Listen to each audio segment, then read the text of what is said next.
Hello, everyone. I'm Blayne Gilmer. Welcome to Southeastern 14. Do you smell that in the air? Yes, it is game day morning. Florida is going to be playing college football tonight against Utah, and I could not be more excited. I know you couldn't be more excited. Got the Florida reel going back here exclusively on one of the TVs because I want to see what the Gators have tonight. Much maligned throughout this offseason. This is not your dad's Florida team, right? This isn't a Steve Spurrier-led team with loads and loads of talent. This is a Billy Napier year 2 project that people are looking down there in Gainesville to overachieve, to come out and keep the momentum that Billy Napier has on the recruiting trail, because make no mistake about it, Billy Napier is recruiting his tail off. That's why I am in the camp of, hey, however this goes tonight, however this goes in the 2023 season, Florida needs to make sure that they're patient and keep Billy Napier around, because he has some tremendous things on the way, namely DJ Lagway, who is a quarterback from the state of Texas that is just absolutely lighting it up already this season and is the centerpiece of Florida's recruiting class in 2024. So you need to make sure you're patient with Billy Napier no matter what. But having said that, Florida is getting a little bit of a shot in the arm, it would seem, as here on the morning report, we can tell you that everything that we're seeing out there is that Cam Rising is likely not to play for Utah. That is huge.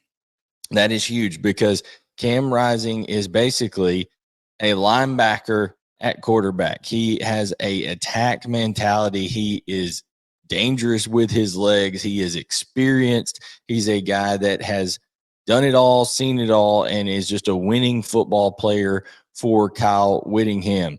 And, you know, it took everything Florida had last year at home to stop that Utah team. And they had Anthony Richardson last year, who turned in a Superman type performance on Florida's offensive side of the ball.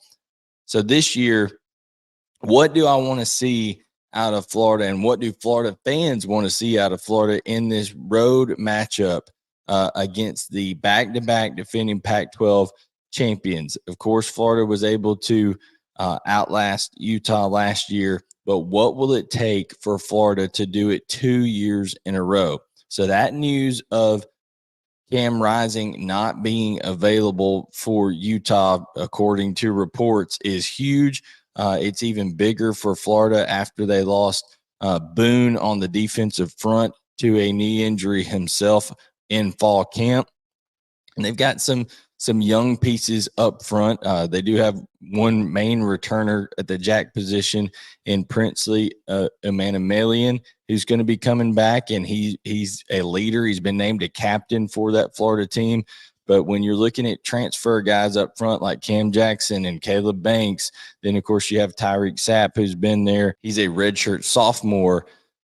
Can they get enough pressure up front, even on the backup quarterback, for Utah to help out and prevent Utah from being able to drive the ball down the field at Rice-Eccles Stadium? Okay, it is a loud environment.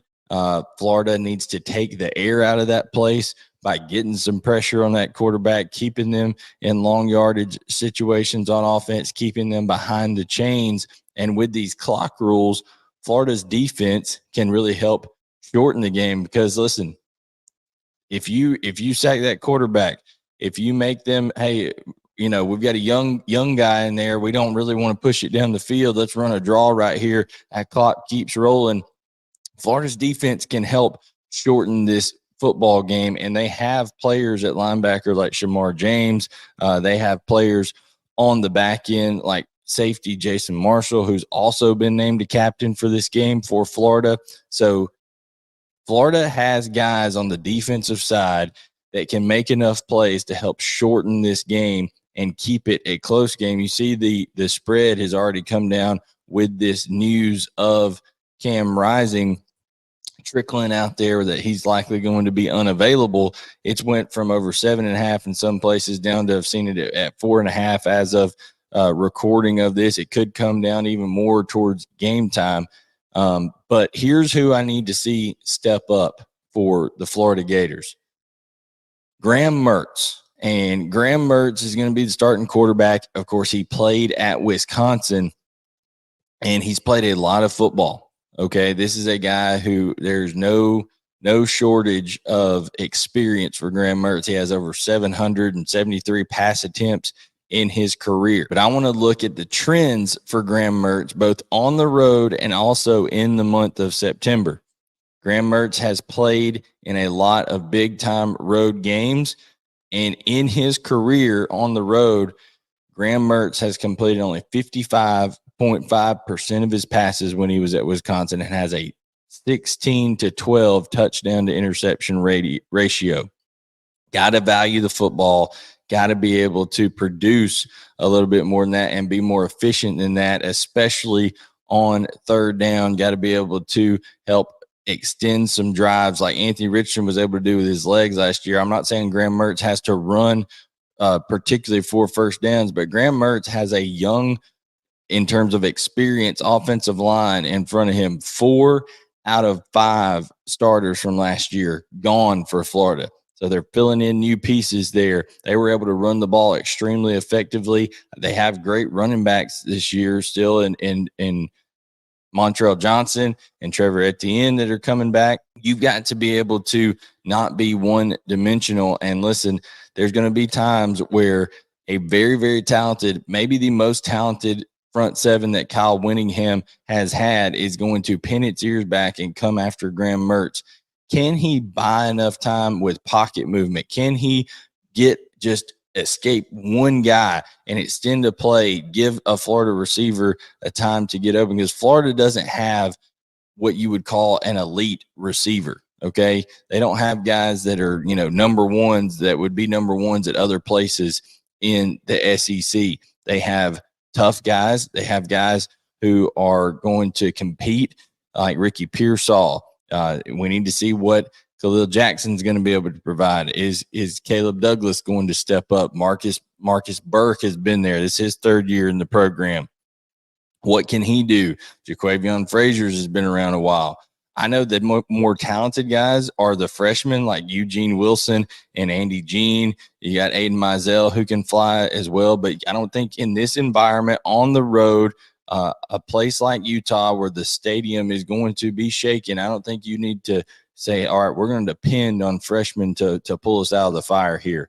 So those old heads, particularly Ricky Pearsall and Caleb Douglas, we need to see those guys be able to step up. And, when Graham Mertz, if he makes one guy miss, find a way to unplaster from your guy and get open, get to the chains, and be able to produce a big first down. Again, keep that clock rolling and shorten this game. That will help Florida here. But also another disturbing trend for Graham Mertz is also in the month of September. In the month of September for his career, 8 touchdowns to 9 interceptions. He's got to value the football. If Graham Mertz gets there and he throws a pick or 2 picks in this game, the chances for Utah to win go up dramatically. We know that turnovers are huge. It's also going to be incumbent upon, like I said, that defensive front. You got Austin Armstrong over there, the new DC for Florida. How much pressure is he going to be able to generate on whichever quarterback it is for Utah? I think that's a very, very big deal in this game. Also, special teams. Listen, Florida, special teams wise, needs to be able to, steal a possession. Do they have a fake punt in their bag that they're going to be able to rely on?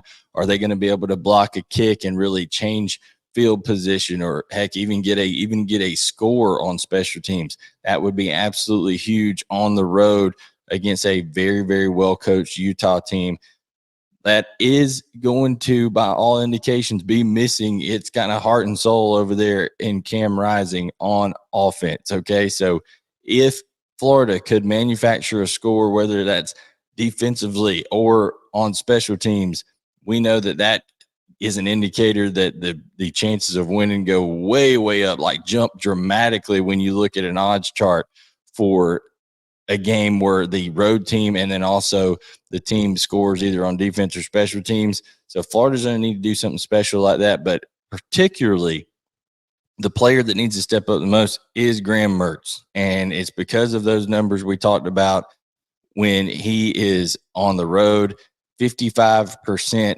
pass completion for his career on the road. And again, in the month of September, he has a negative touchdown to interception ratio, 8 touchdowns, 9 interceptions for his career. Last year for Wisconsin, okay, as the quarterback in losses, Graham Mertz, 54.4% pass completion, 7 touchdowns, 8 interception for a QB rate of 108.5. That will not get it done. He just needs to be more efficient, needs to get that pass completion up. I think Billy Napier is going to find ways to get the ball out of his hands quickly, help that offensive line that is breaking in some new starters, and then just find some easy throws. Maybe that's a way that you get those freshmen, those talented freshmen involved, getting the ball in the hands quickly of a Eugene Wilson or an Andy Jean. Ricky Pearsall is a guy who can make people miss in space. Okay, so you got to find ways to do that and be creative enough on the perimeter and get Utah worried about that dimension of the offense for Florida so that run game can open up, because Utah's front seven is salty, and their goal is going to be early on to stop Ettiene and to stop Johnson and prevent Florida from running the football like they did so effectively last year and make Graham Mertz beat them. So the challenge is to Graham Mertz, and it's also to those receivers and Billy Napier to help make things a little bit easier for him to start this game off. Can that be done? It remains to be seen, but I'm excited to see what happens tonight between those two teams as it is Thursday, August 31st, and the season is getting kicked off in SEC country here. Yes, Vanderbilt played last week, but that was like the appetizer. The main entree has arrived here with Florida going on the road to Utah. So that's what I would like to see there out of the Florida Gators, and that's what I'd like to see step up, a key to victory there. Like I said, efficiency out of Graham Mertz, protect the football, and then defensively, Florida's front seven has to get pressure on whichever quarterback it is for Utah and force them to play from behind the chains and keep that clock moving, shorten this game. Those are the keys for Florida. It wouldn't hurt to help get a score either on defense or special teams either. You got to try to find a way to be really, really good on special teams in this game on the road if you're Florida. Speaking of special teams, that is what Shane Beamer in South Carolina are known for, with Beamer ball. They're very, very productive on special teams. And when it comes down to it, this is a South Carolina team that has a ton of expectations on it. They finished the season hot a year ago. South Carolina fans, that's who I mean, where the expectations are coming from. They are expecting that next step. Won 8 games a year ago, beat Tennessee by scoring 63 points on them at home, and then also beat their rival Clemson. Everybody says that's the separator between where Will Muschamp had this program in going into year 3 and where Shane Beamer does. Now, they have the same exact record, but everybody feels like the vibe is different based on what Shane Beamer is doing recruiting, the morale of the team, all that kind of stuff, having beaten Clemson, all of those things. Now, what we need to see out of South Carolina in this game against North Carolina on Saturday in Charlotte. This is huge for momentum for South Carolina. You have an offensive line that's been piecemealed together through the transfer portal. They've got guys that they've brought in like Sidney Fugar from Western Illinois. He's going to be replacing Jalen Nichols, who tore his knee up in the spring game. So not a whole lot of experience there. And then behind him, it's kind of an or situation they listed on their depth chart. You have Jackson Hughes, who's from Charlotte, UNC Charlotte. So he gets to kind of go back to where he was playing before and be in this game. So either or there on that tackle situation. And then Nyck Gargiulo is a guy that transferred in from Yale. So we'll see how he's able to produce here. His backup is a freshman in Marquis Anderson. Over on that right side of the line, they got a little bit more experience. Carson Henry, not a ton of necessarily game experience, but he has been in the program. He's a redshirt freshman, so he was there last year, got to learn. You got Ja'Kai Moore, who's a redshirt senior at right guard. And then, of course, their center is Vershawn Lee, who has been around for a while. So that right side of the line, a little bit more experience, got some questions over there on the left side. But I think they're going to have to be really, really good and play about as well as they possibly can in this first game to help South Carolina provide balance. Okay. They need balance offensively. This offensive line needs to help Dowell Loggains provide balance to this offense. They need to help Spencer Rattler provide balance to this offense. And what do I mean by balance? I don't mean that you have to be able to split the run and pass 50-50. I mean that you need to be able to be efficient in the run game when you need to be. If it's third and 1, 3rd and 2, can you block well enough that you don't have to pass it if you need to? You can stick it up in there and get a first down. Keep the chains moving. They don't have to average, 5-6 yards a carry, but they do need to be efficient on the rundowns when needed. So whatever is needed, can you get at least half of that on early downs, on first and second down, and then on third down, be able to get it across and get a new set of downs? That is what South Carolina's offensive line is going to be asked to do. You don't have to dominate, but you got to be efficient in the run game.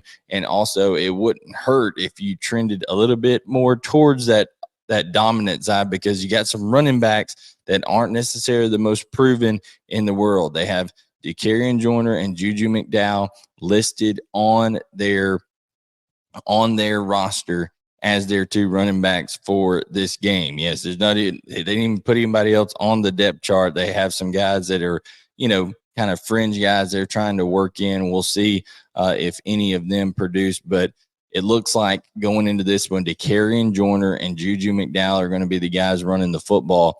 Listen, last year between those two, they averaged 3.7 yards per carry, only 275 rushing yards on just 74 attempts between the two.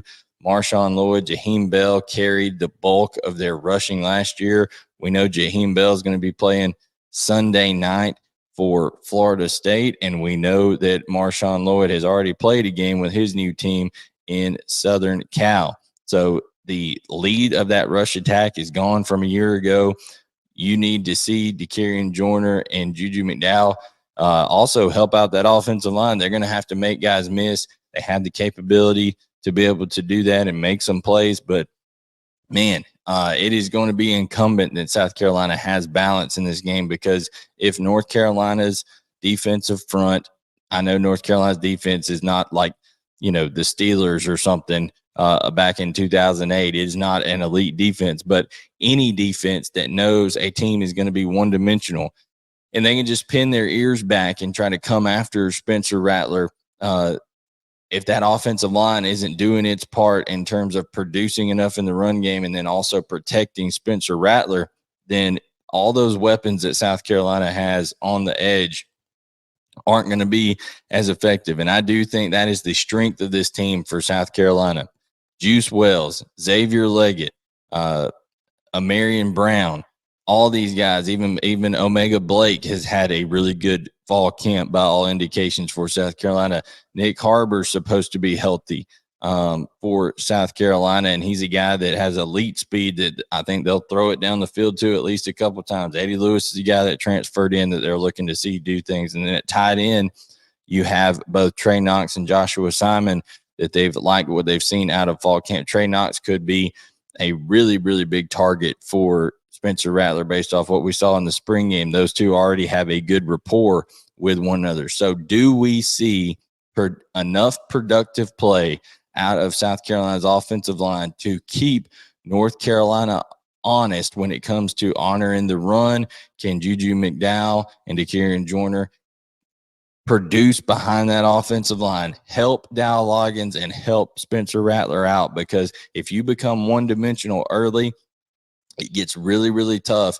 And I don't think that South Carolina wants to get in a back-and-forth shootout with a Drake May-led team in North Carolina. I think they would like to, hey, let's be able to run the ball, okay, get North Carolina on their heels, and then hit these big playmakers on the edge with some play action, hit them over the top, strike early, try to get a lead, and then make North Carolina play catch up. Because as good as Drake May is, if South Carolina's defense knows that he's going to have to be throwing the ball every down, because they're gonna have a deficit to make up, and South Carolina's out in front, and they're having to continue to drop back and throw and try to, with these shortened clock rules, they've lost some plays already, probably 7, 8, 9, 10 plays in a game. If they're playing from behind, that puts just even more pressure on Drake May. And it could really help a talented South Carolina back end with guys like Nick Amon-Wari, with guys like DQ Smith back there, with guys like Marcellus Dial, really help give them opportunities to create some turnovers. And then it becomes even easier for guys like Dowell Loggains and Spencer Rattler, who I'm interested to see how that goes, the play caller quarterback relationship there for South Carolina. Obviously, that changed in the end of the season last year for South Carolina. Satterfield was not the one calling the plays there towards the end, and they started having more offensive success. So those are the keys to victory, I think, for South Carolina. Offensive line, help Dowell Loggains and Spencer Rattler provide balance. Be efficient in your run game, and then Spencer Rattler can help take care of the rest, and that will help South Carolina get a lead. Got to get up, got to get a lead, and make North Carolina be the ones that are one-dimensional, playing from behind, and force Drake May to put the ball in harm's way, maybe try to fit it in some tight windows, and that is how South Carolina can produce some turnovers. So that is a big key to this game, but it's all about the front five, that offensive line for South Carolina in this game for me. Guys, this has been the SEC Morning Report. Guys, we're excited to see Florida play tonight. We're excited to see South Carolina play on Saturday. Excited to see even the new quarterbacks get broke in at Alabama, at Georgia, at Tennessee, even though those are all games that they should win handily. So we'll be talking about a lot of things. Tomorrow, we have Jake's Takes episode 3 with Jake Crane of the Daily Wire on Crane and Company over there. That releases every Friday, and he's going to be talking a little bit more about this South Carolina game with me, and also some elite and underrated position groups over there. Make sure to check out the SEC Daily Show here. Blake Lovell, Chris Lee, Gavin Schoenwald, who's over there. All of those guys here on the network that do a great job of bringing you daily SEC coverage. I am Blayne Gilmer, and we will catch you next time to talk more SEC football as the season is kicking off here in week 1. Catch you guys later.